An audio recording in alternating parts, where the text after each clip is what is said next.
না পারতে গেছিলাম পাম্পে। কপালটা এত পরিমাণ খারাপ। সাত সকালবেলা তেলের টাকাও দিয়া দিছি, তেল নিব, নজেলও ঢুকছে আমার গাড়িতে।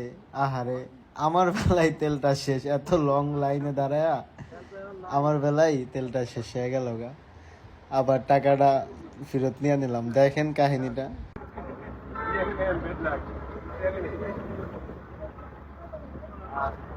আমার তেল আইব বড় শুনুন তুমি বাবা। তেল নাই ভাই, তেল নাই ভাই, তেলই তেল। আপনি বলি তেল আইব বড় শুনুন বাবা।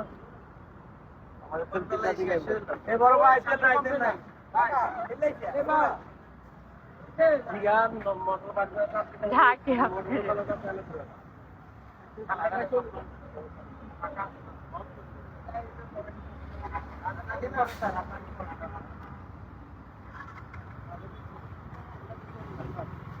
মুখটা খুললাম, তেল দিতে পারলাম না।